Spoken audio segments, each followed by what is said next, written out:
Diba? Pansin nyo ba? Ayan. Hindi ako naka-mirror at hindi rin kayo namamalik mata.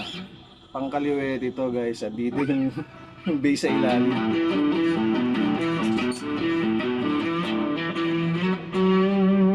Andito yung D.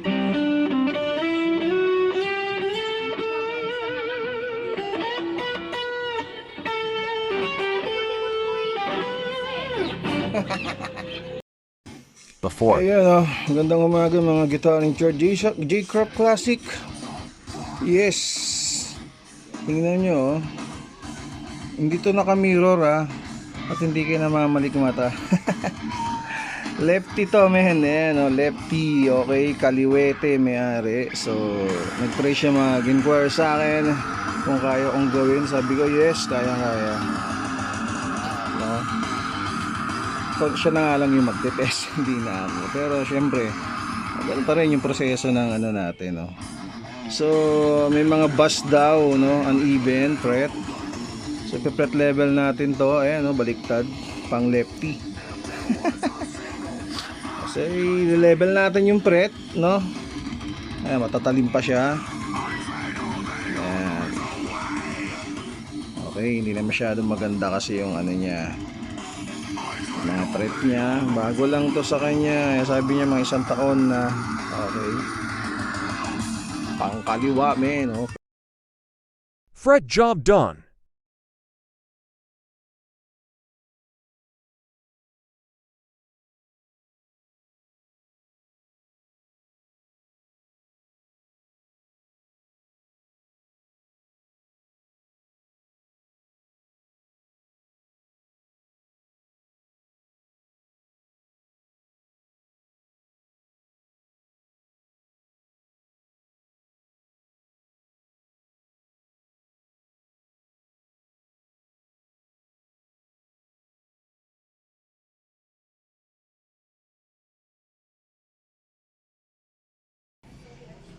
Okay, After. this is it, pansit.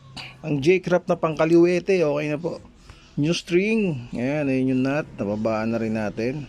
No, halos maganda yung lapag ng string. Yan, hindi siya masyadong ipit. Okay.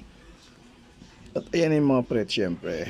Pitag-pitagang mga fret na laging mismo sa guitar in charge. Wala nang talim yan, napakakinis. Naka-fret level na yan mga boss. Naka-crowning, naka-round na yan. Bilog na bilog yan pag tinignan mo siya. Ayan, ayan yung mga fret niya. Solo action na rin.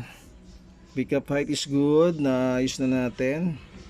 No, so testing na lang na matindi. Hindi ko siya matesting na maayos kasi kaliwa nga eh. Pagdating na may-ari, testing niya, videoan natin kung ano yung kanyang masasabi, no? Ayan yung mga fret. Kita nyo naman. Dito ay nagpagawa, mismuhan po yung fret natin. Talagang makinis, makintab. At crystal clear. Siyempre bilog siya eh. Okay, J-Crop, salamat sa nagpagawa. Nahirapan ako, pero okay lang. Ayan, kaya naman natin. Okay, ayan yung mga fret niya. Smoothan yan. Alright. Diba? Thank you, thank you. Sound check.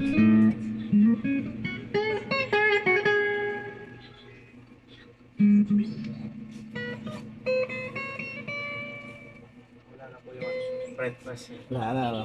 Pantayin na.